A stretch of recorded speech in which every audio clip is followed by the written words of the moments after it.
back at Conversations. I know you missed us. It's been a minute, but we're back. And this time we're hoping it sticks. I'm here today with Dakpo. Amy is somewhere traveling across Asia, I think. So it's just Dakpo and I today. Dakpo, how you feeling? I'm good. I'm good. It's glad to be back Feel- recording. Yeah, same. I feel Mm, like we missed out on a lot of peak material, because the world is crazy. It's so crazy right now. Like things happen every couple of minutes. You just have to stay on top of it. that's the world we live in. Something is always going to be happening. Yep. All right, let's just talk quickly about the iPhone event that happened recently.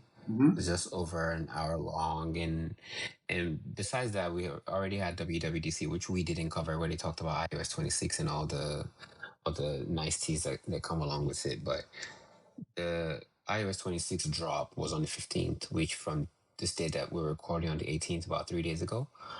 I've been running the beta for a long minute now. I'm curious to know if you've put it on any of your devices. Let's do iOS 26 before we talk about the devices that were announced just last week. So how is the first the naming convention like shifting everything to 26 instead of having disjointed numbers, and what you think about the look and how it essentially works? I think it's it makes it easier for them to shift the naming convention to like 26, 27, so it matches the year or the upcoming year. Um, I mean, there was a time that was actually quite popular in the 90s and early 2000s. When you had like Windows 95, Windows 98, so I think it makes sense that they are doing it that way because by the time you now get to much higher numbers, it becomes unwieldy, especially because all the different operating systems are on different version numbers. So I can see why they did it that way. Um, I none of okay, well, only one of my devices can get it because my the stuff I'm working with now is becoming, antiques. So my laptop can't get macOS 26, my phone can't get iOS 26, but my iPad can. So I installed iPadOS 26, and so some of my concerns that I had when the keynote was done um, are not there anymore because I was having a lot of concerns about like contrast with the whole liquid glass and everything. Like liquid glass looks really nice, right? Um, Yeah. but at the time I was very concerned about like contrast. Oh, if you have white on white, how does it look? You have, and all that. But I think because over the course of betas, I was seeing people drop images at who were testing, and you'll be seeing like all these little refinements to how like the liquid gas effect is done. And I think they've landed on a happy medium. So you still get all the refraction and all that, but it's not distorting so much that it now blocks the actual things that you're trying to see. Um, I do not like how much more the iPad OS has been nudged towards like Mac OS or to be more computer like, even though a lot of like tech reviewers and all that have been clamoring for this and they seem to have, they seem to consider this some sort of victory, about pressuring Apple to move the iPad in this direction. Me personally, I'm not that big, big of a fan of pushing the iPad to be more like a computer. I think it should be its own thing. And I've liked how the iPad has worked for the past couple of versions, and I'll continue using my iPad that way. But overall, it looks nice. It feels nice, even though the age of my iPad is telling. Because um, there's some of the animations are a bit janky. Some of them are a bit just a fraction of a second slower than you'd Yeah. expect. But hopefully, I should upgrade all my stuff soon. It's about time. Amen to that. Amen to that. Yeah, I agree about a couple of things. I do think the kind of skeuomorphism on the glass is nice, and yes, it got better because I was running the beta for the longest time up Hmm. onto the release candidate, right? And I think for me, even more so, like besides the UI and everything that looks pretty, some of the features that came. For iPadOS, I know you have some reservations.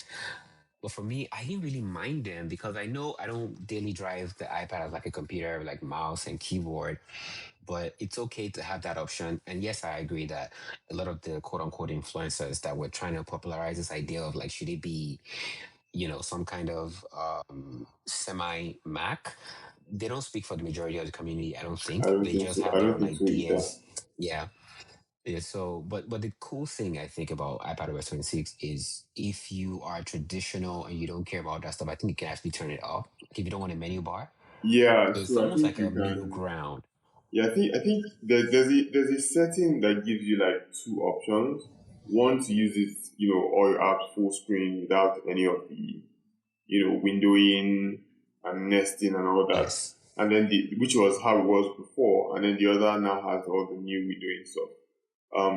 I think the challenge is that with the previous way, there was still some provisions for multitasking, which is you could do split screen and you could do slide over. Now, what they've done is they've removed split screen and slide over entirely from the full screen experience.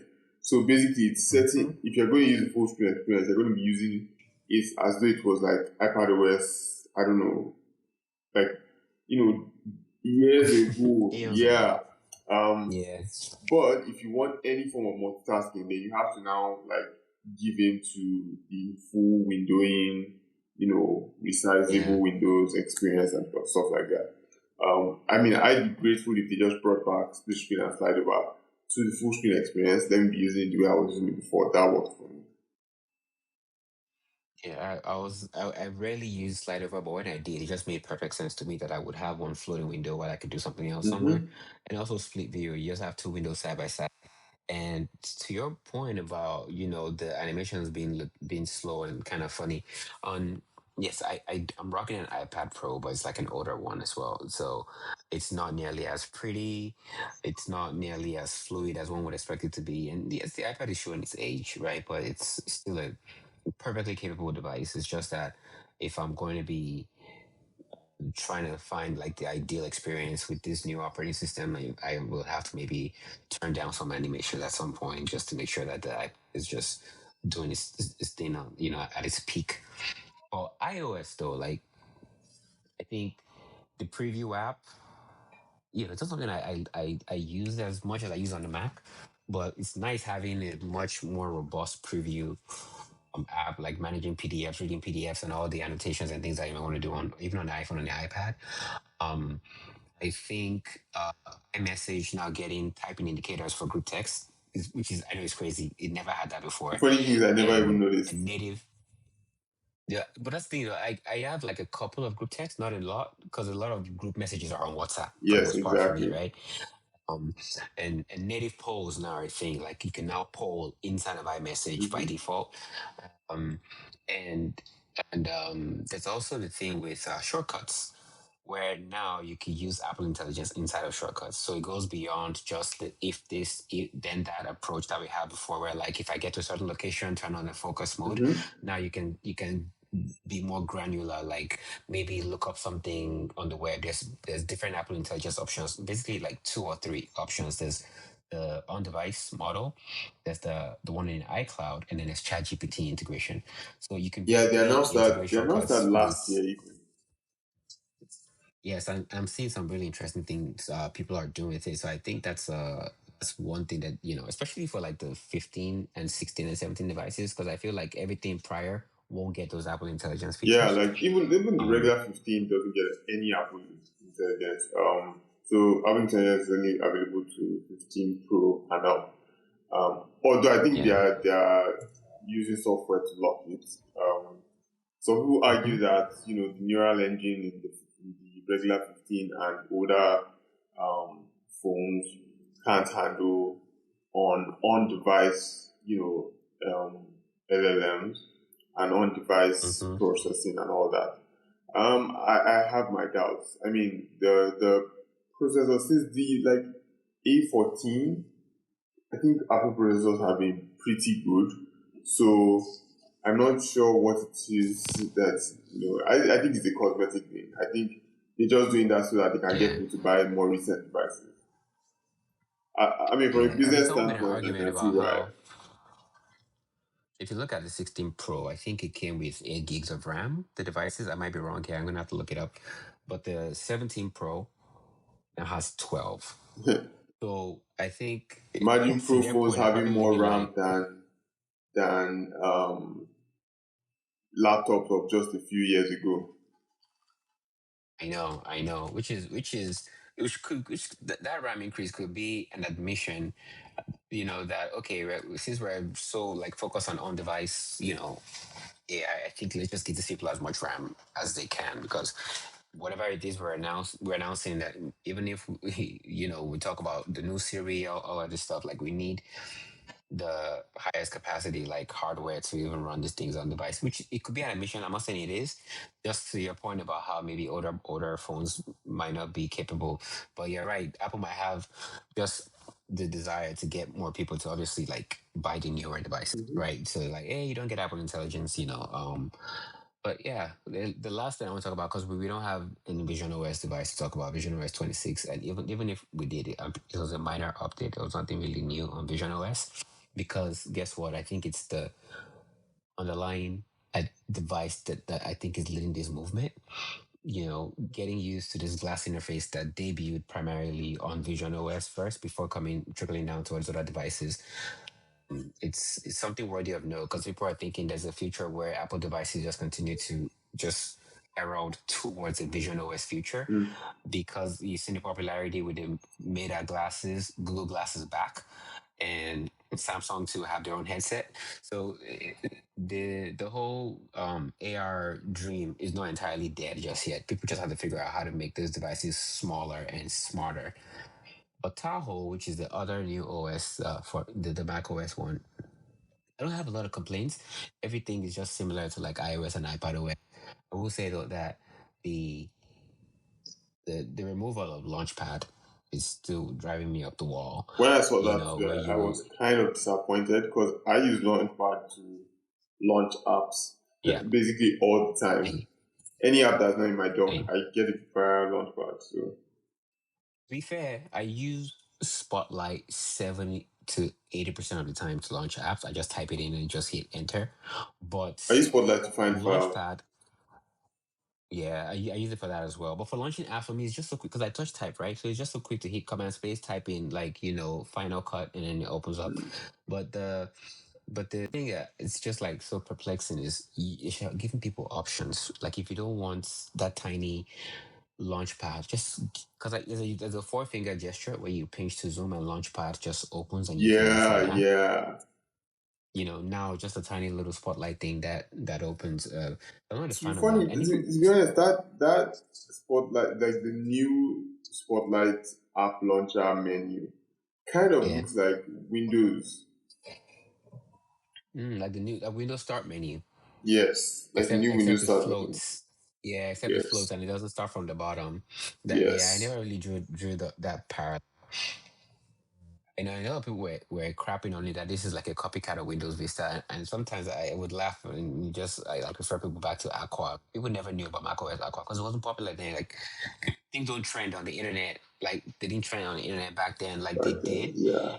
Yeah, like they do now, I should say, and so people would not know that Aqua these companies had a history in And spreading I IP mean, to both the clouds. Microsoft and Apple were also messing with the whole like translucent, They glassy user were, yeah. interface thing. They've had different It's attempts not at their it. first rodeo, basically. It's not their Exactly. first rodeo, I and think it's and just like and now the hardware and even the software or UI design sophistication to be able to Mhm. execute it at the level that's done now has, basically caught up. It's Yeah. impressive to see. I think another thing is that now that they are bumping up like RAM and hard drive, capacity. I think what's happening is that all these effects are using up more system resources. Mhm. Um, so they have no choice but to now increase it. Otherwise, you notice a lot of slowdown, and the OS will now be probably taking up even more storage space. Even though I haven't checked it, Mhm. but I imagine that Yeah, it it's would. worth looking into. Yeah, Yeah. it's worth looking into. I don't talk about the OS. Let's talk about the hardware. Because Apple announced four iPhones, and the one that was announced with the Four least fanfare, or three. I guess the Pro Max and the Pro should can be one, I guess. Yeah, Because I'm yeah, saying okay, is 17, yeah, because like the 17, the Air, the Pro, and the Pro Max, right? So technically, it's okay. three product categories, four devices, right? Um, and the least talked about, I think, is the most important one, the iPhone 17 itself, right? Because if you think about it, it's the first one where out of the gate, the entry level iPhone now has 120 hertz, where everybody's like, "Oh, Android had this in 1842," but yeah, now okay, so the entry level iPhone now has 120 hertz, and it comes with 256 by default. You don't have a 128 gig iPhone, right? Mm-hmm. Sorry, does it come with 256 or 128? Yeah, it starts at 256. 56. Wow. So okay, so the default now starts at 256. So it's like a good value for money compared to like their competitors, right? iPhone. And sure, there's the Air is really interesting.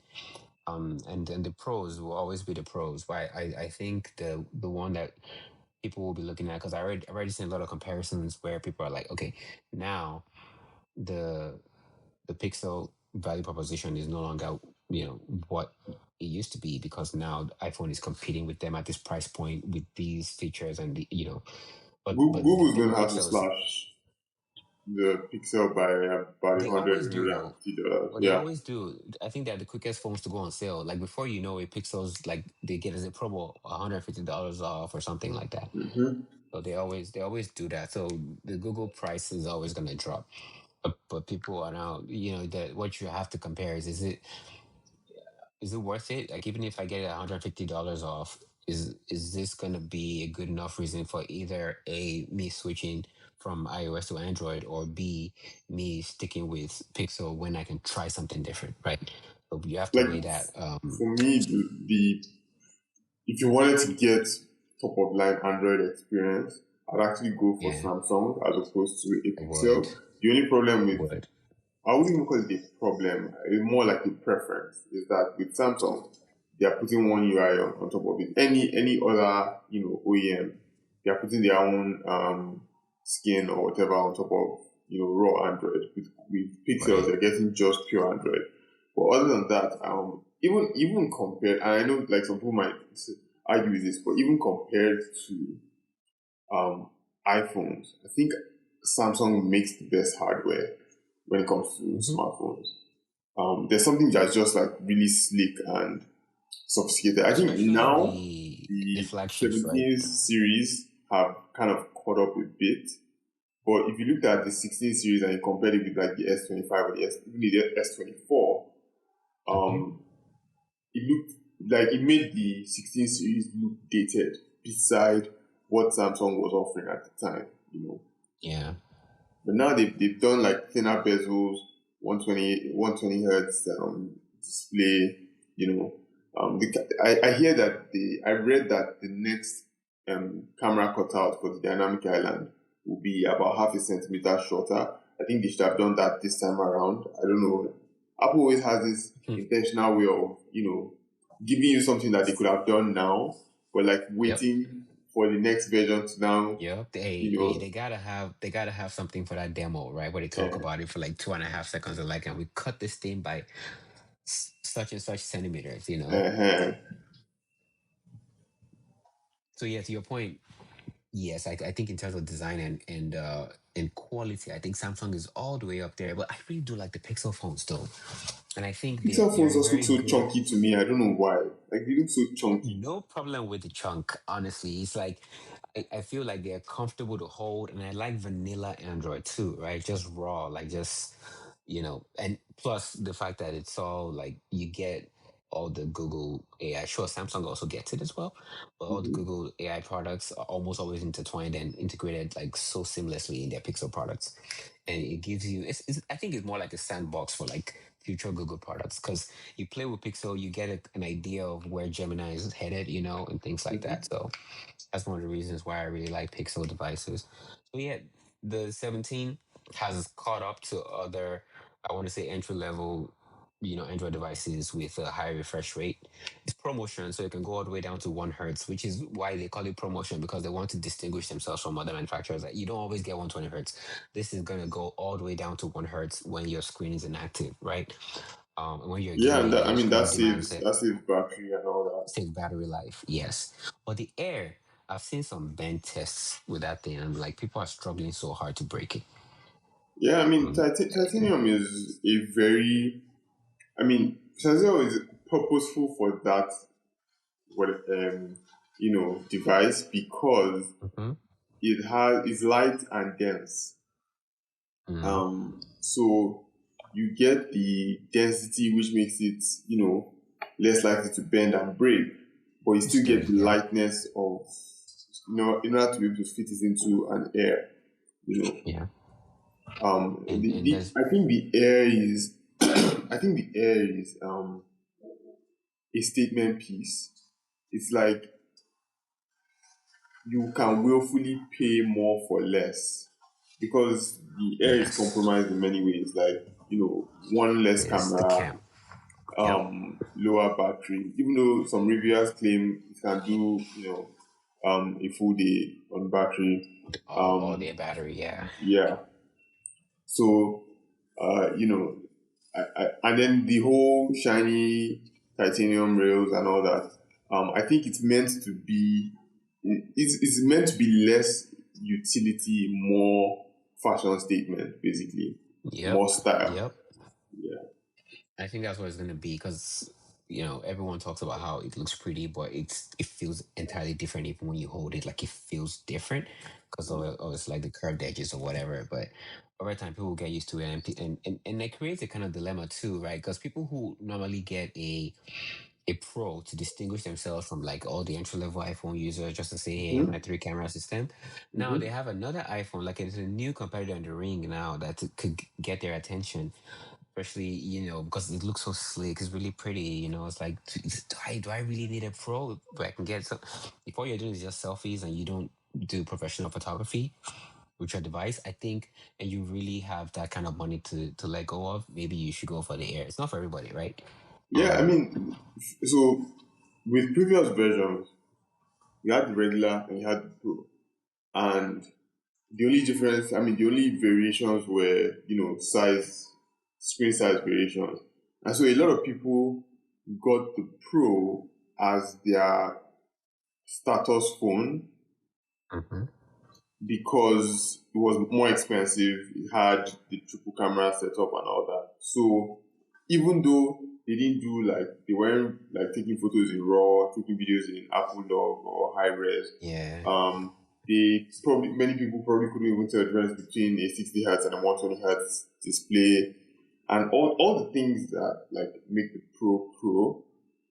Many of the people who went out and bought pros weren't using those things, weren't maxing out those things.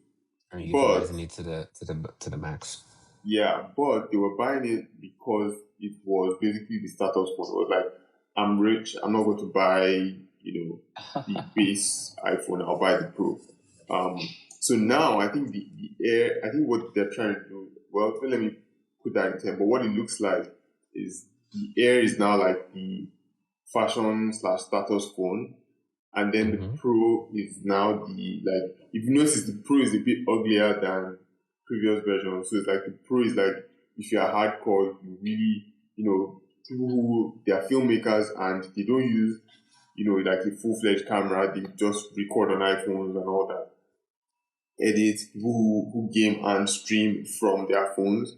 There's all the whole heat dissipation and things like that. So like they want Yeah, the Pro to, and even it looks it like just from the design, they want the Pro to yeah, be very utilitarian. However, knowing how they did with the Apple Watch, right, where they introduced the Ultra, and then all the features they added for the Ultra. Oh, if you go hiking in the woods and you get lost, and you want to do long distance running, you want more battery, blah blah blah blah. What happened? yeah, People started getting the Ultra as a statement, as a status piece, even though they weren't doing yeah, any of the hardcore things. Not even that the working out or nothing like that. exactly. So Yeah. I'm curious to see, even though Apple doesn't release sales numbers, but I'm curious to see, like maybe even out in the wild, what people would go for. Whether the people who still want to like own a status phone will go for the Air or go for Yeah. the Pro. That's a good point. I'm on the 16 Pro and I don't see a reason to get a 17 Pro because I'm marginally only missing out on a few things. Even though I use it for like pro or like I film in log, like you said, and I take Mm-hmm. raw photos, 48 megapixel photos. I have three lenses on the back. Two are 48, one is 12. The Pro only gets one more 48 in place of 12, right? So as far as Yeah, two out of three that's the lenses telephoto, go, right? yeah, the telephoto. As far as two out of three go, I'm good. And then for log, and I still have Apple log. I may not get ProRes RAW that the 17 Pro is getting, but I don't mind it. I have cameras that shoot ProRes RAW. I don't need my phone to do that. I can always shoot Apple log and try and color match it.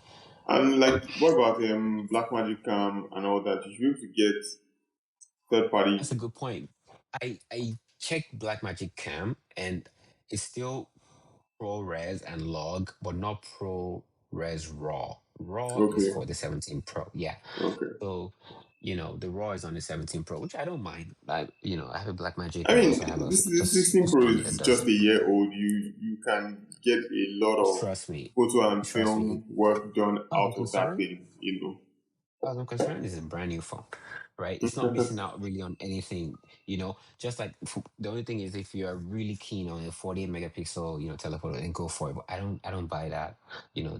Even the I have 15 a Pro check. still feels new. Yep, it still does, and it still has all the Apple Intelligence features as well, right? Yeah. And the only thing is just it looks different. But what I will say about this this Air is it suspiciously didn't give it a number, right? So just like the Mm. iPad, right? So it's like a new era, MacBook Air, like a whole different thing. And I'm also thinking because I've been, listening to the conversation of people just like contemplating or just like musing about this idea of this phone being the first half of the flip phone, right? Yeah. Because Apple recently, I think it was like 2 months ago, finally agreed with Samsung to supply the screens for the affordable, Okay. right? So, and Hmm. Samsung has been affordable for a while, but even they have been struggling with the crease. Mm-hmm. Who just they don't want a crease in their folding phone, so they're trying to make sure like the V 1.0 of their debut into folding is going to be as creaseless as possible.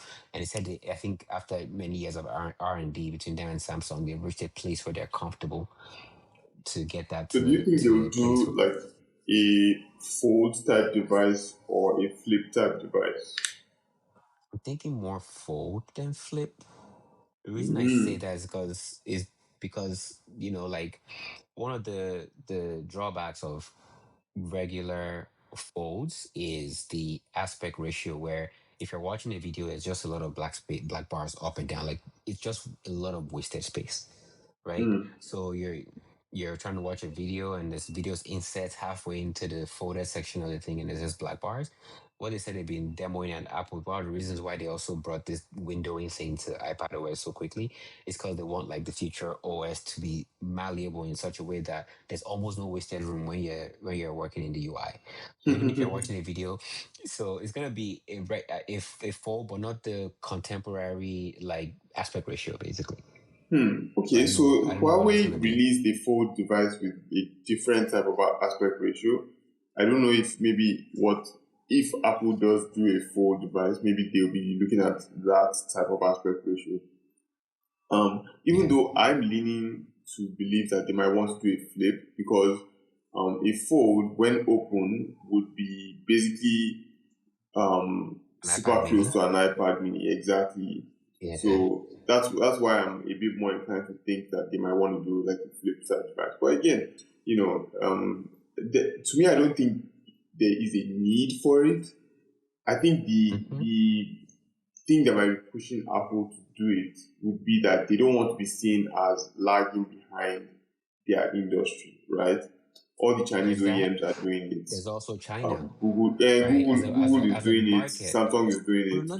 not just because they're doing it though. Think about it as a market, right? Right now, obviously, like the release has been delayed in China because the eSIM regulation is just a nightmare for Apple because there's literally no SIM card slot in the air, right? You have to use Mm-hmm. eSIM, and Yeah. eSIM is a whole thing. So, but foldables in China are such a hit, right? Mm. People love those things, and Apple's if Apple should get like 1% of China to sell phones to, like they're good, right? So they're trying to also find a there's a product market fit. They're trying to just find how do we sell foldables to like these people because people still love their iPhones as much as Huawei is popping in China and everything. People still love the iPhone there, so they also want to get in there. Yes, to your point, they're looking like they're behind, even though they haven't really seen a need for it. It's kind of like the Yeah. AI thing where they came out and said AI, because technically within they probably feel like they're not behind because they're not going to be creating chatbots for everybody to chat with. That's not their industry, right? But they have to talk about Mm-hmm. it, and it got them into a mess, right? That's a whole different conversation. I think But I yeah. think Apple has gotten to this place where they are no longer like a principled company, and they are no longer a taste maker. So they still have taste, but Mm-hmm. it appears to me like they are now following industry trends. And typically, what Apple would do is Mm-hmm. that even when Apple didn't follow an industry trend, there was like a principle behind why they wouldn't, right? And if they Mm-hmm. did and they came late, they often, did it in a way that was like a very, Apple-like way. But now they're just like, oh, so everybody was doing, XL phones, Ultra phones, and then they went and did Plus, even though they had done the Mini. And of course, the reason they ditched the Mini was because it wasn't selling. I don't expect the Mini to sell in large numbers, right? Yeah. But you know that you'll be making the phones bigger and bigger, and there'll be a cohort of your market that would still want, flagship features in a more compact, footprint.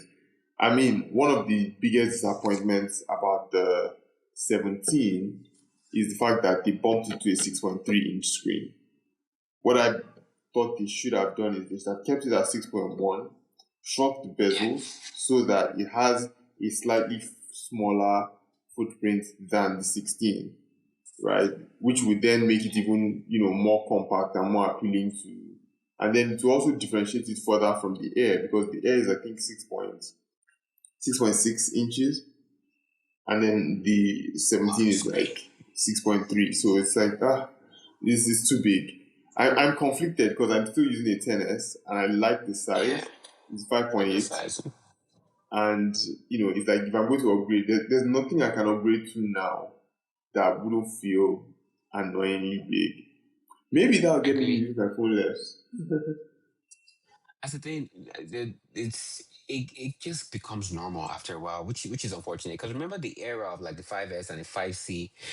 For me, I feel like for people like the 4, but like the 5S for me was like I think my favorite iPhone because it's just so small. It was essentially a 12 Pro, but like in a smaller form factor, right? Mm-hmm. And I just really loved the size of that phone. But then I got 12 Pro, and for a while it was just unwieldy because I felt like this is like too big of a jump from like my previous phone. Mm-hmm. And now I'm on the 16 Pro, and you'll be surprised how huge of a difference there is between the 12 Pro and the 16 Pro. Like they look so close inside, but then you realize that the screen got bigger. You can you have to like readjust to how to use the phone. So I don't know what kind of Stretching your market. thumb and all that. Right, stretching your thumb and all that. So I don't know what kind of market study or research they did that landed them on, hey, people actually want bigger phones. Maybe people are spending time more watching reels and TikToks. Maybe people are sending emails more. Yeah. I feel like because it's like they've struggled to sell those smaller phones, and I don't think they want to commit to keep quote unquote I losing also on it. don't think, in fact, what I think should have happened is there wouldn't have been a need for the Mini if they kept the default size at 5.8 inches, Mm, right? So the 11 Pro was 5.8, and then the 11 was 6.1, but it had like chunky bezels, an LCD screen and all that. So they moved everything to OLED, shrunk the bezels, and then from 12 on, they now did, 6.1 inches across the board. If they had kept it at 5.8, there would have been no need for a mini, and then they could have provided a plus 6 points, whatever, for people that want the big phone.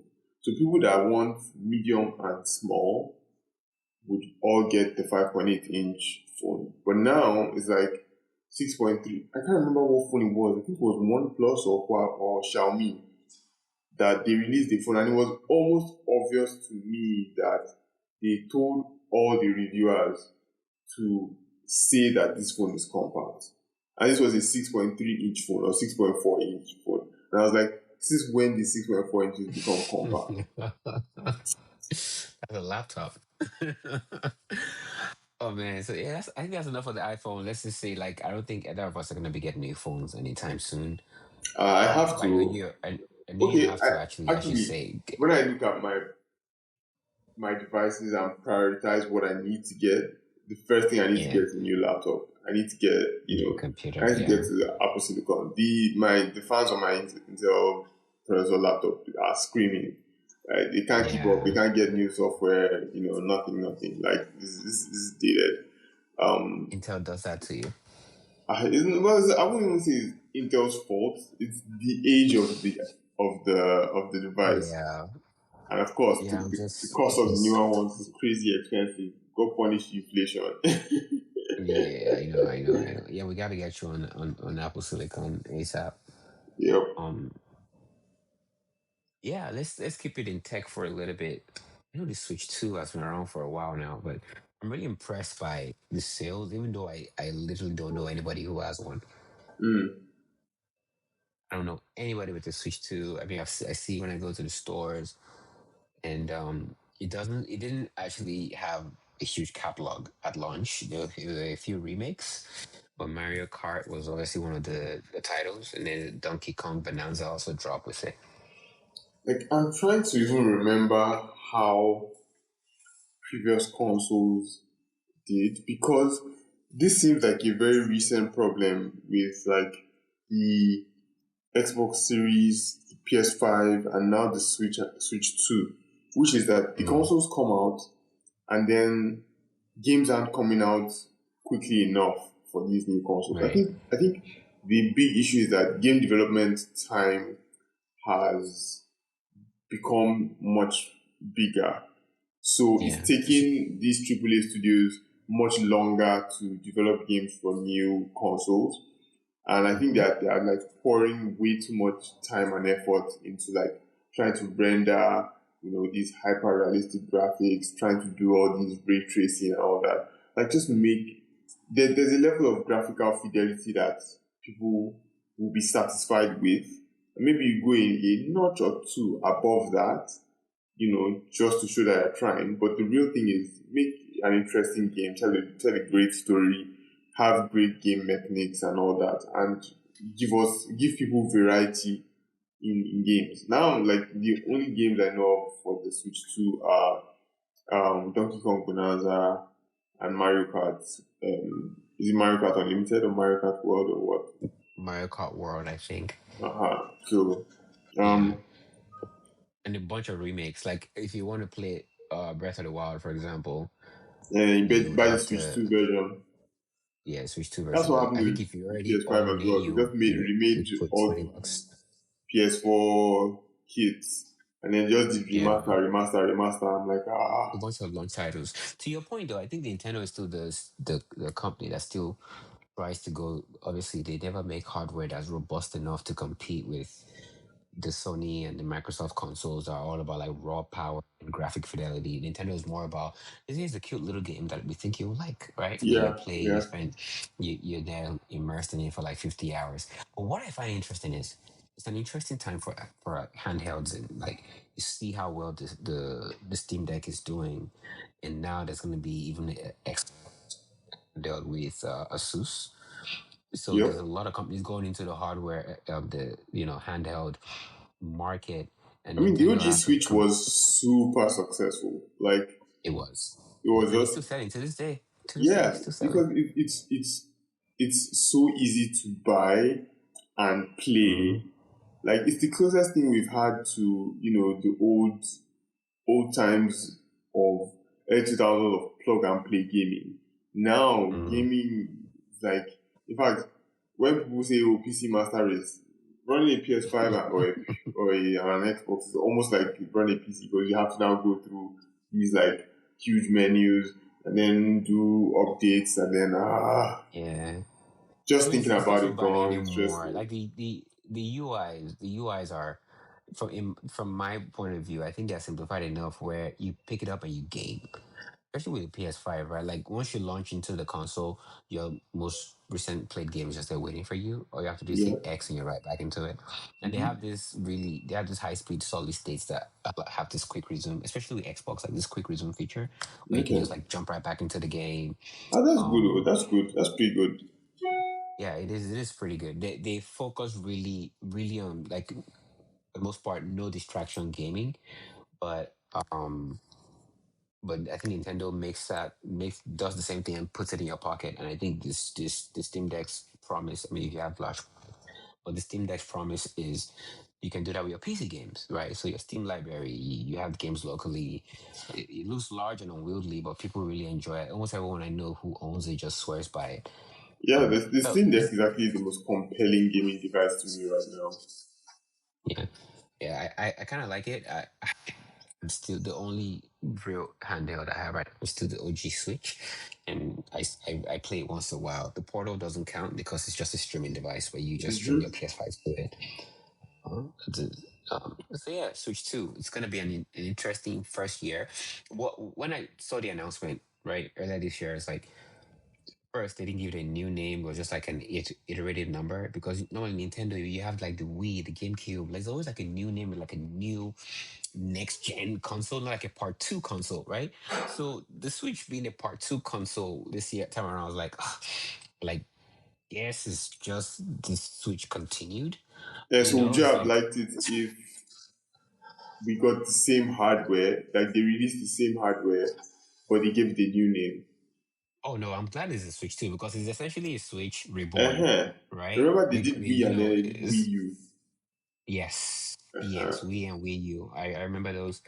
So I guess what I'm saying in essence is I feel like there's a next gen Nintendo console that's not here yet. This Mm. feels semi-gen, right? It feels semi-gen in a way because it's just like, oh, it's the Switch, but it's there. When you dock it now, you can get 4K 60 hertz. Um, oh yeah, the graphics look better, and yeah, that's pretty Slightly much it. bigger screen, slightly better Slightly bigger controls. screen. I mean, Yeah, everything is just incremental. they hit like a gold mine with the Switch, and they're like, "Oh, if it's not broken, don't fix it, man. Just Right. you know." You ever wonder why it's taking so long to get GTA 6? When they hit a gold mine of GTA 5, they were just milking that cow.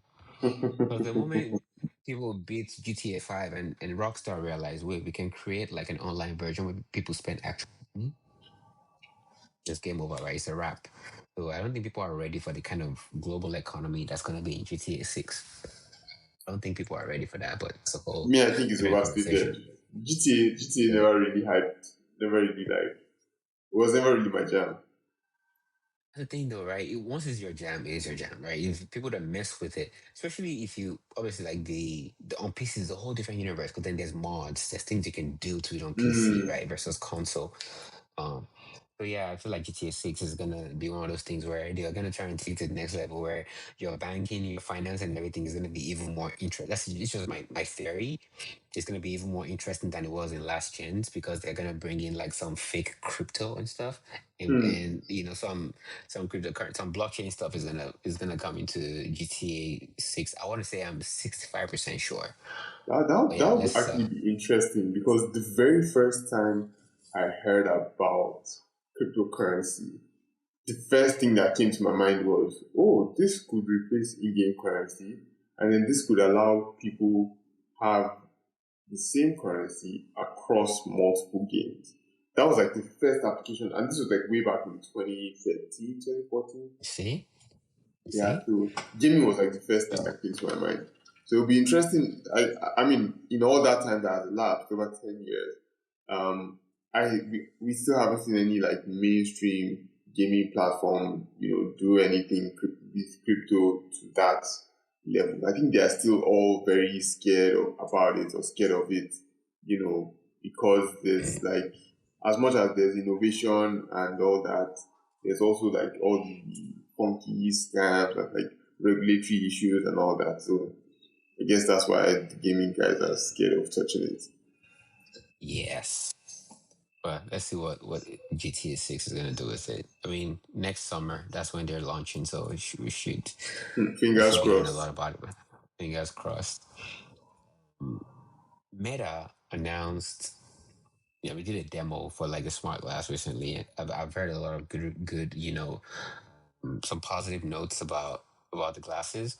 I noticed people are, clowning Zuck for the demo because there were a couple of glitches. I don't know if you saw that demo where they were trying to pick Yeah, up a phone like call I mean, so I and watched the supercut of the demo of the launch event, and then of Mhm. course you go on Twitter and you're seeing people like making fun of the fact that there are glitches. Like to me, when in fact, I first started seeing the comments about it, then I watched the supercut. Then I yeah. was like, why are people making such a big deal out of this? I don't know, maybe because a lot of people still don't like Zuck that much, No, but there I was think it's just nothing also there. this troll economy. Like it's just people just troll on the internet. I think people just I don't Because know. there was nothing It's there also that that, to me right? was worth mocking, as it It's were. never really that deep. I was reading something and people were like, "Well, remember Face ID? The demo was messed up. Like they messed up the demo, and it Like ended yeah, up like becoming like the live standard, right?" demos, they mess up.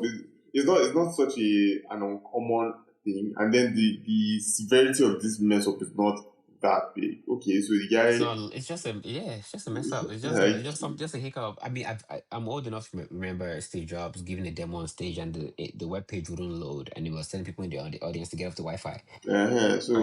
So it's like this is so it's like it's never that deep, right? So it's not a big deal. demos. It's So not. I actually appreciate a live demo too, right? Because I miss those. I wish everybody wishes Apple would go back to that. But good luck with that. Um, COVID was good enough reason for them to to see the light and never go back. Now they just tape it. They just tape it before time. Yeah, And Meta I smart mean, it's glasses. cost effective for them to. No, right. If you were to take away your um entire privacy, I know you can't really take it away, really, but like take away your entire privacy, entire Meta Facebook hats, and put it on the side for a little bit. What do you feel about these glasses?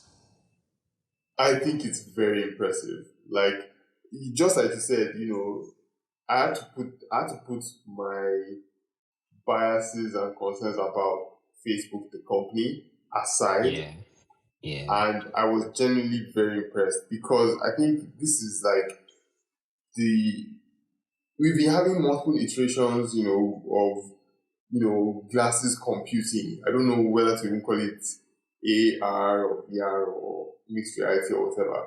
Well, we can't call this one VR because VR is like, you are in a 3D world. AR is yeah. like maybe 3D elements interacting Overlaid. with your three overlaid Yeah, on your 3D world. So this is more like I don't know what word to call it, but I'll just say glasses computing or yeah, and this is one where, at least based on what they've shown, where it comes so close to regular glasses, in size and weight and even how it looks, right? And then the mm, fidelity of what is displayed on the screen, and then the fact that somebody who's looking at you can't even tell that you are looking at, you know, an interface on your screen. It was hmm, very impressive. The company I actually thought would be first to reach this level was Snapchat because Snapchat has been making some iterations and I was rooting for them to yeah, get to it. They have one that they've demoed recently, but that one is still relatively chunky compared to what Meta have just shown. yes, Um, and I think like now that Meta has shown it, everybody, all the OEMs are going to buy one and go under the hood and see what it is they've done and then try to iterate on it. yeah. So I think this is like the um I don't know what example to use. Okay, like this is basically how you remember how the iPhone, OG iPhone, basically set the template for what smartphones are going forward. It's not like there weren't Mm-hmm. smartphones before it, but Right. I think this is that for um glasses computing. We have to Yeah. find a different word for it. I don't like saying glasses computing. Special computing. Okay. But it's interesting you say that because when Google Glass launched, people were like, "Oh man, privacy nightmare!" Like it was just so ahead of its time that now Google is now. I won't say they're playing catch up. They have all the resources in house Mm-hmm. to iterate this and say, "Oh yeah, I remember Google." I mean, because they had a showcase earlier this year with their own glasses too, right? And it looked pretty good. But the thing is, which one of them will be more appealing to a user in the sense that you're getting the value out of it, like if you have a question to ask about whatever you're looking at, if you need some kind of live translation, if you're communicating with people, and also how much of your like privacy do you want to keep on the device versus sharing with third Yeah, party and advertisers like that. So I feel like whoever can solve those problems between Google, Facebook, Snapchat, maybe not Microsoft anymore because they basically shelved HoloLens, but Apple, right, with this with spatial computing as well. I think it's going to be one of the more leading people in that segment. But I think right now, Facebook, Meta, they're so ahead. Even their Oakley glasses that are marketing to athletes too, right, is yeah. becoming a big deal Are you too, right? partnering So, with like glasses brands like Ray-Bans and Oakley was a smart choice because I mean, just like how Apple did with Hermes and Nike, yeah. for the Apple Watch. Even for lenses for the Vision Pro, I think they use Zeiss contacts Oh, for really? some of the right. Like if you wanted to measure, if you wear glasses and you want to get a Vision Pro, for example, Mm-hmm. they would get with some of those lenses for you. Mm. I don't know how it But works. I never tried to get I'm one, but still very yeah. concerned with like the on-camera thing. Like for the funny thing Hmm. is for the form factor, I see it as essential and very useful, but Yeah. it's such a privacy red flag. Like I the thought of if you were somewhere in public and someone like pulled out their phone to record, it's Hmm. obvious, right? And maybe Right. you can try to avoid being in the person's field of view or whatever. But this one, someone could just what you would think are a normal pair of glasses, and then they could be recording you. Like it's such a privacy nightmare. Now, why I do say that it's essential is if I was in a country, for instance, or no, I don't even say in a country, I'm looking at say a sign that's written in another Yeah. language, right? It should be able to, the camera should be able to pick up the language and then do a translation in the lens of the glasses. So I think like a use case like that makes having a camera in that thing essential. Um, but no, the idea that just anyone can be recording any other person just from their glasses, 3K video, nightmare. I know it's one of those things too that I think will become so normalized that you're never actually gonna know who's recording you. It's kind of like now a lot of people drive around with like dash cams in their car. Mm-hmm. They never actually use the footage, but if when they do need it, they can always extract it, right? So I feel like the flip side is with all these glasses with cameras in them, people are gonna be seeing things that probably don't even care about. But the moment they need to capture one thing, people go live with these glasses now. They're like, hey, this is, I'm on Instagram Mm-hmm. live or whatever with these glasses. So it's a meta, right? Which sounds like a weird thing to say because it's by Meta, but I feel like using these glasses for content and all this like events and streaming. Because imagine those kind of events where they don't let you take in your phone to record or whatever. Now people are just gonna be like, oh yeah, it's just like my unless they know to look for those glasses, right? Yeah, I mean there'll be like a small window of time where people will be able to use those things You get away sneakily. with it. Yeah, Yeah. but soon enough, I mean, Eventually. Yeah. everyone will catch on. That's why, like, I think is it either Japan or South Korea. I think it's Japan where like the shutter sound is compulsory. for your smartphone, Mm. so you can't turn it off, such that if you go anywhere and take a photo, somebody at least would have heard that you've taken a photo. And it doesn't make a shutter release sound like Hmm. I wonder if they would apply that law to Meta glasses or any other glasses company. yeah, I mean, but they Meta also have this new bracelet Oh for yeah, like yeah, yeah. It's funny thing is so that that's such a huge part of the innovation, but it's easy yes. to forget, right? Yep. Like how Yep. you control the interface with that wristband thing is huge. And like when I was watching the demo, I was actually like doing the gesture with my hand. I was like, wait a second, this is actually so intuitive. Like you would get used to it so effortlessly. Just the scrubbing Yeah. across your finger, up, down, left, right. I must commend them better, because they've never really been good Yes. at hardware, and this is the first time they've done hardware, and I'm like, kudos. It's quite impressive. Yeah, Yeah. it's quite impressive, and it's one of those things that even people who like yourself who have reservations about their privacy practices are looking at them and like, oh, credit where it's due, right? Although part of it is also by acquisition. I think the company that made the he wristband. said, he said, he said, let me caveat. Go It's ahead. true now. They can't just be talking on the credit. The people that did the OG work to deserve. I think the company that did the wristband was an acquisition, and then probably some tech from acquiring Oculus and all that. So anyway, but kudos to them. Kudos to Yeah, them. They've tried.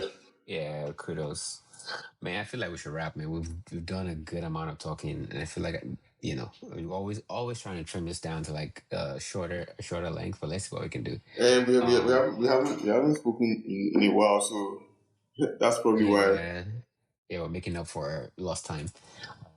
Quick one. So this new sensation, I'm not talking about Labubu. I'm talking about K-pop demon hunters, right? Because I feel Yeah. like if you say new viral sensation, people are gonna think you're talking about Labubus, but no, I'm talking about this show that apparently Sony Movie, not couldn't. sure. Yeah, movie. Sorry, the one in theaters. Sony couldn't figure out what to do with it, and they sold it to Netflix. I don't know how true that story is, but if true, it's like shocking to me. But you've seen it. I haven't seen it. Right? I've seen it Tell us twice. about it. Damn, Um, son. Did you see it like in theaters or like no, no, no. It was released straight to streaming to um Netflix? to streaming to Netflix. I think Sony Oh, because so the one in of theaters is the sing along, right? They yeah. do have So a theater release. Go yes, ahead. which is like I don't know whether it's a first, but it's a big deal that a movie that was first released, at home in digital Mhm. after everyone has seen it, then went to theaters and then was top of the box office the week it came out in theaters. And people are like going with their kids and they're doing the sing along and all that. Like it's a whole phenomenon. Um, Yes. it's all the things you want, right? It's great You character love to see design, it. great artwork, great animation, great storytelling, humor, action. Um, it ticks all the boxes. It ticks all the boxes, and that's why it's as successful as it is. It's the most streamed movie on Netflix. Period. Not even most streamed animated, most streamed movie total. You know, um, and I think the thing here is that the rest of the entertainment industry needs to know that there's still demand for quality animated content. There's still demand for original stories. There's still demand for stories that come from other parts of the world and not necessarily, everything. An alien comes from space and wants to attack the world, but where do they land? New York. Like, why? All of them, right? Like an They alien will always throw New a York. dart from how many light years away, and it's just landing in that same New York, Yeah, Air 247. It's all about the USA. Um, right? so yeah, I guess it's one of those movies where if you haven't seen it, you have to see it to get the hype. Like K-pop No, Demon you should, you Hunters. should. In fact, Yeah. when the first song the first song and battle came on, I was like, okay, I'm in for a good time. That's what's up. That's how you know. Even the And soundtrack was is like 3, 4 of the songs of the soundtrack are in Billboard top 10 and have been there for like weeks since the movie came out, right? I hear kids in my neighborhood even singing along to Golden and Soda Pop. wow, that's definitely some reach right there. Plenty. A lot of And reach. this is the Okay, kind of thing so that I gotta Disney see was it. good at, right? Animated, Yeah. sing along, theater release, female lead characters, and Yes. then over some time, Disney has just kind of plateaued, and then that's given Sony the opportunity to break the duopoly. Yeah. I mean, by Sony, you mean like as Sony churning out like a lot of animated features? Yeah, I mean, well, not would I say a lot? So we won't say a lot like number, but quality. Sony is now has basically planted themselves up there. So Spider Verse 1 and 2, Yeah. the Mitchells versus the Machines, and now K-pop Demon Hunters. Sony Pictures Animation is they're doing something right. There's something with the culture there that they are getting right. Um, You know DreamWorks they to acquired Crunchyroll, right? That really was like, oh, they've owned Sony acquired Crunchyroll Crunchyroll.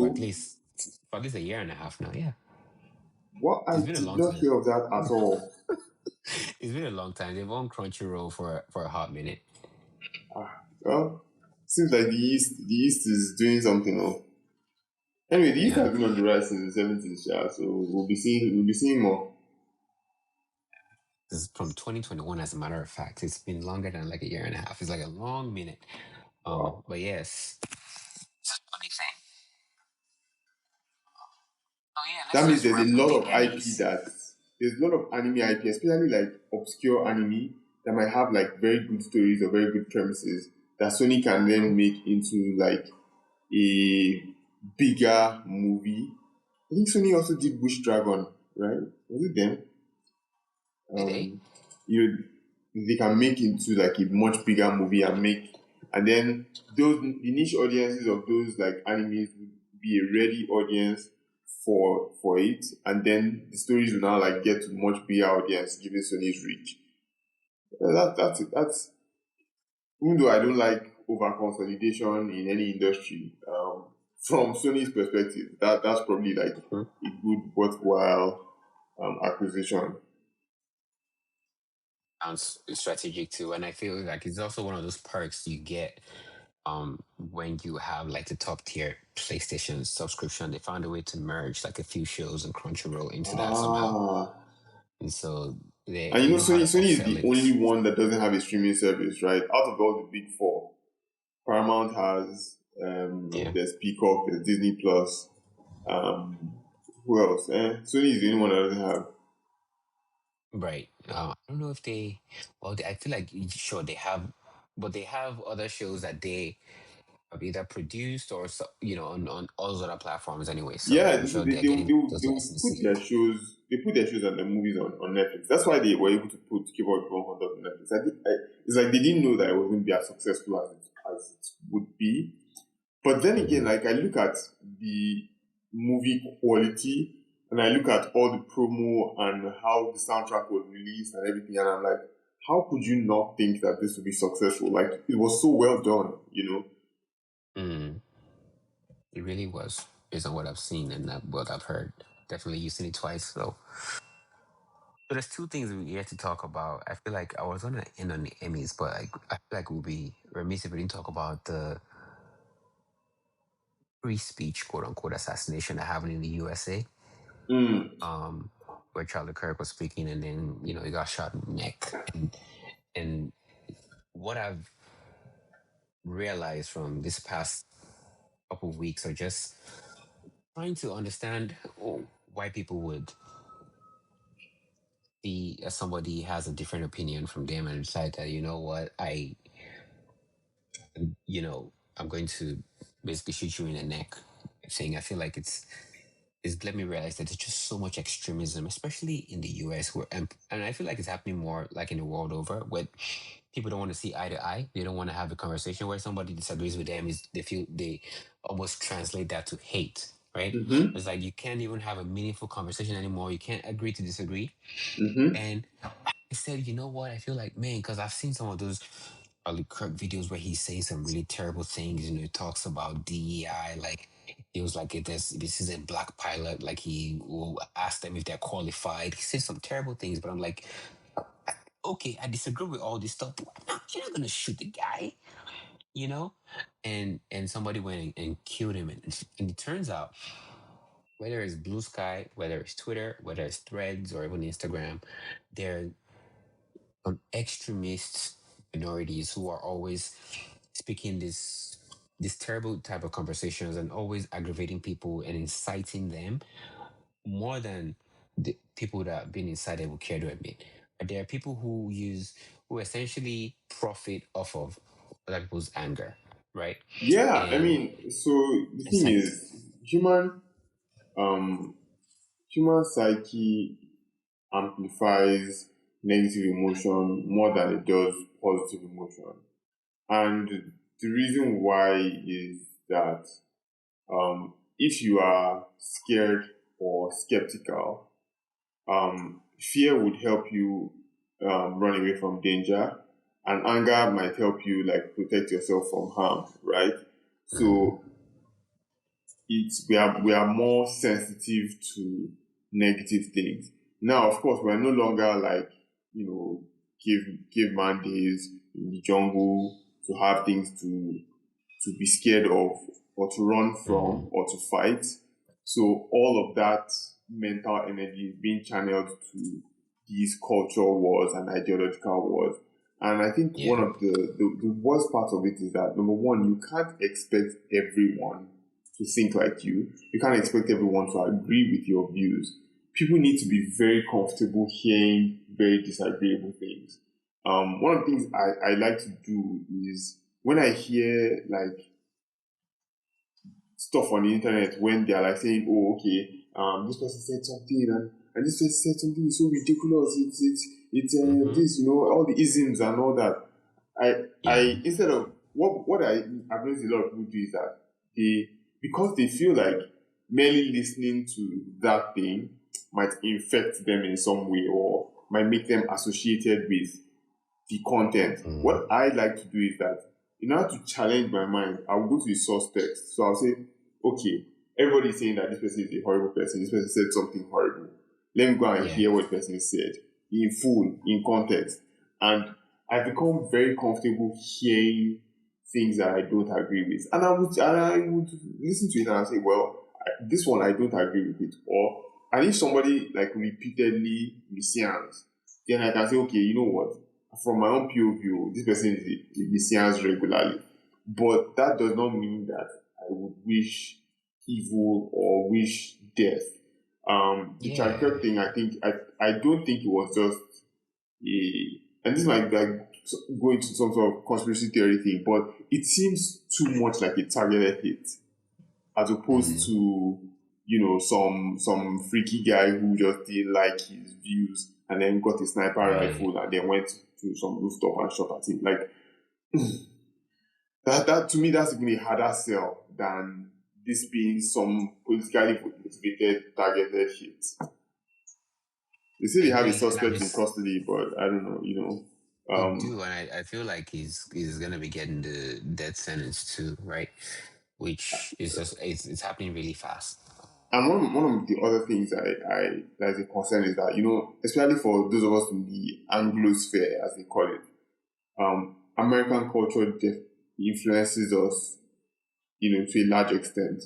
And this ideological polarization that's happening in the US, my hope and prayer is that even though it already has started, it doesn't Yeah, leak out of the US even more, and instead it reduces. Um, People need to learn to stop bundling things together. These broad categories of liberal, conservative, or whatever, they are very yeah, unhelpful. They don't help anybody apart from the people who profit off us versus them narratives. yep, yep, For instance, I'll give you an example, right? when it comes to like energy, pollution, climate change, global warming, um, I found myself like the more I read about these things, my views don't basically fit into one. So if someone were to just slice it down the middle, they'll say, "Oh, conservatives like fossil fuels and liberals like green energy," and so then they should now start fighting with each other and being at loggerheads. Right, That's right. absolutely Like stupid. The way I it's see it just is nonsense. generation and consumption is like a diet, and like a food diet, you should have a balanced diet of carbohydrates, proteins and all that. So your energy Hmm. consumption should also, be a mix of all the available means of energy that we have. And in some cases, fossil fuels might be used. But also believe that between nuclear and solar, we can meet at least more than 99% of our domestic needs. And then maybe for a few niche things, then we might not have to rely on fossil fuels. So, like, that's a more nuanced way of looking at it than just saying, oh, me, I am liberal, therefore I will support this. Yes. And then, No. therefore, I will fight somebody that does not support this. Like, that's such a reductive way of thinking. It's disappointing. I mean, someone can say they don't agree with DEI. So what? Okay, like the proof is in the pudding. Look at the outcomes when people were doing DEI, and look at the outcomes when people were not doing it, and compare. That's what you have to do. Finish. Like, and then let ideas compete with ideas. Let words compete with words. As opposed to somebody. To me, it's huge telling that people want to kill people whose views they don't agree with, because Yeah. it tells me that you do not have a better idea to counter those views. Exactly. You're limited by your understanding to the point that you will rather choose violence over a rebuttal, right? I And don't even and think it's a limitation of understanding. I think it is being sold out to, the whole ideological identity. Um, there's also but that's the thing though, right? If your ideological identity is blinding you to the point where you cannot try to extract a piece of information that's just like, okay, this has nothing to do with my personality. They're not attacking me by sharing their views, right? Maybe somebody says something you don't agree with. It's like, okay, remove even if they yourself are from the attacking equation. you, even See, if they are even if they're attacking attacking you, right? you, like Remove yourself. I Like, think just think about. one of the things It speaks more that I about think them, right? one of the things I think everyone should go through. I don't know people that didn't grow up in the early 2000s like we did, right? Um, Yeah. I think it's a rite of passage to go through some sort of hazing. Because when we were in secondary school, we yabbed each other very well, didn't you? You get cooked daily. Even NYSC camp, The, bro. Like people will daily, cook and you. these were your guys. These were your guys. Yes. The yabbing was Like, top tier. The your mama jokes. Ah, oh, bro. you know. So I yeah. people need to build that. And then I mean, another side of this that I saw that I just is very distressing is how people were celebrating. Sure, it's okay if you don't like someone, but making it seem like you've won because somebody yes, was killed. like he deserved What it. did you Like win? really, Yeah. really. Like, what did you win? Like, And then people were okay, I saying, can know. he call his wife next? I'm like, really? How can you be so cruel? How can you, how, you see, the thing is, if I was some independent, um, which I am, to be honest, because I'm not in American politics, I don't, I'm too far removed from it, but this one is making the news. Like when I observe people celebrating and saying things like, "Oh, his wife next," and they're calling some of his like associates. I think he was a part of Daily Wire, wasn't he?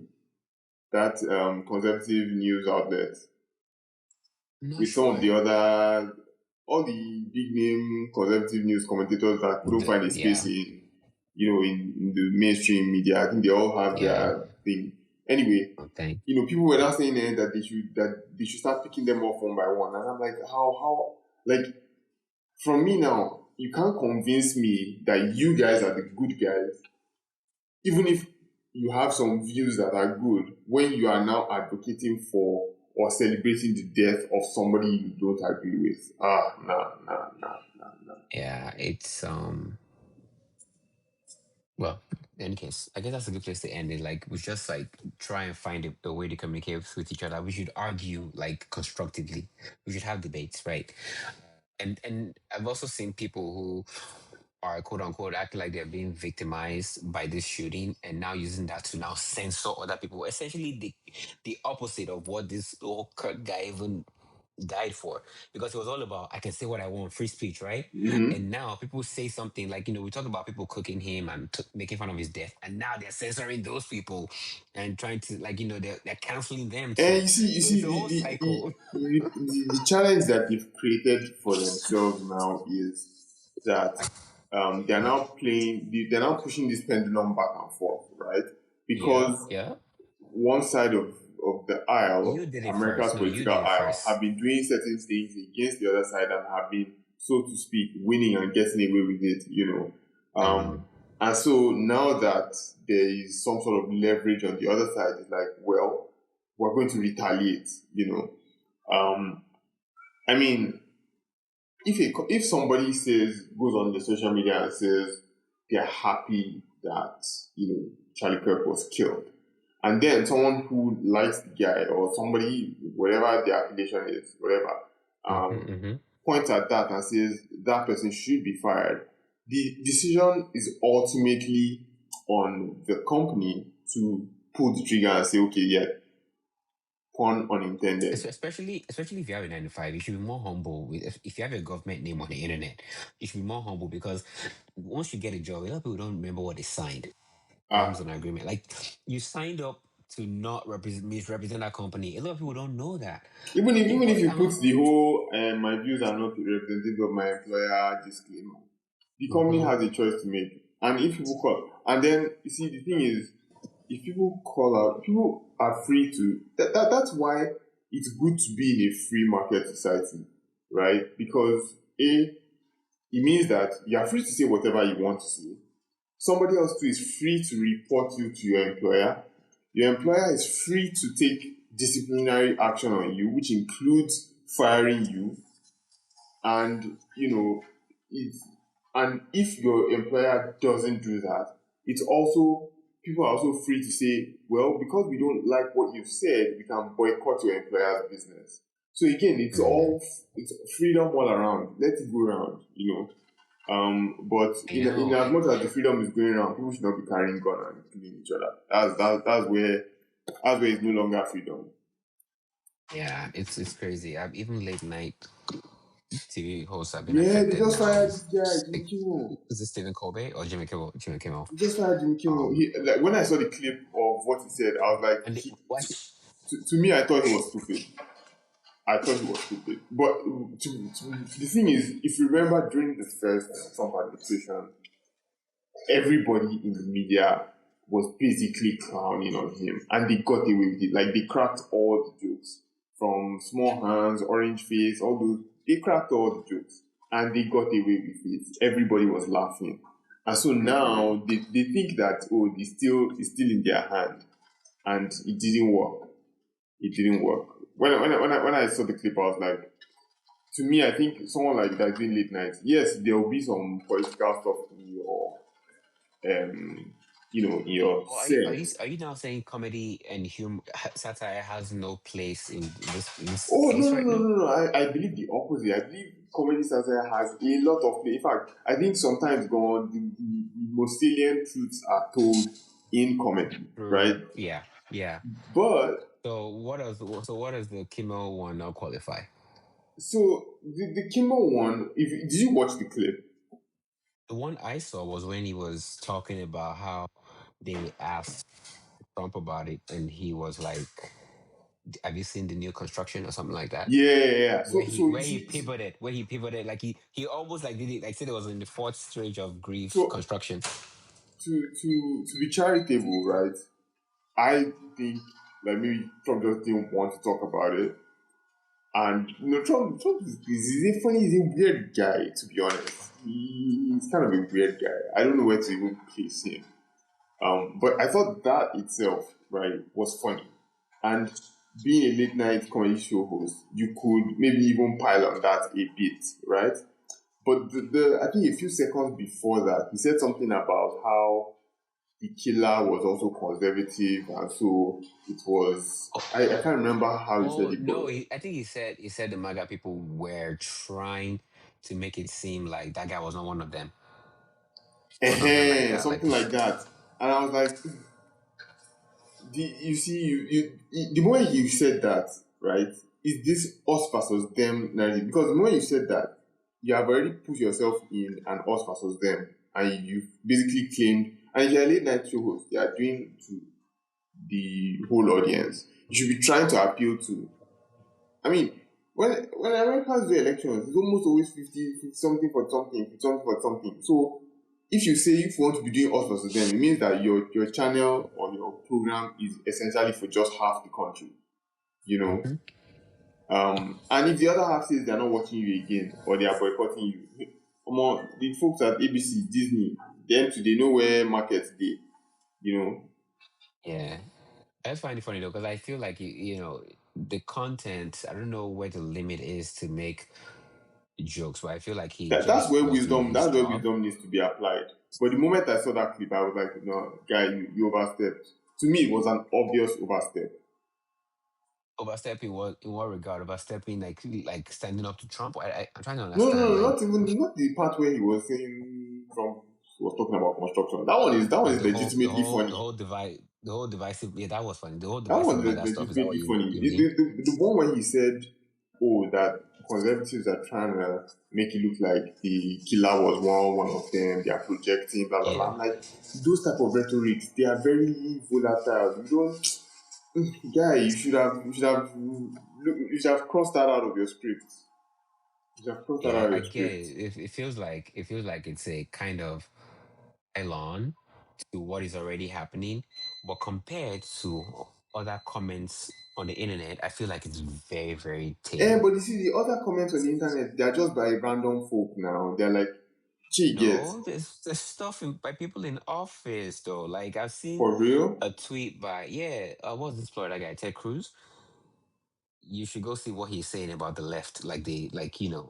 And there's people who said the left did this to us, right? There are people who hold So a political lot of people office are get doing the whole us versus. The thing is, even Elon Musk. Elon Musk said the left is the party of killers or something like that. so the Like thing is, it's there's no how an event like this will happen that people yeah, wouldn't resort to that tribal, us versus them mindset, which I am very opposed to, regardless same. of whichever side is doing it or saying it.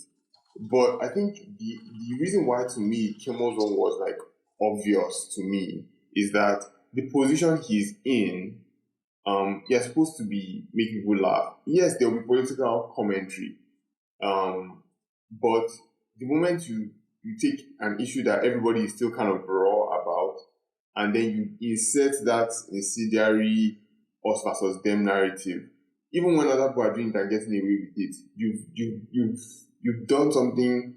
You to me it has corrupted his show. I know he's not the first. It's not the first time he's making political commentary, and he's not the first late show host to make political commentary. But Yeah, he should have been more sensitive to the time and event. He should have been. right. I mean, I feel like they just scapegoating him though, because people have said much worse, and I feel also like an ABC thing, like the company that he works for. Yeah, ABC is owned They're by very Disney. Disney, right? And they're all comfortable bending the knee right now. But So it so just the thing doesn't. is, so let me. What has happened at Disney is that Disney has been overrun with a lot of ideologues.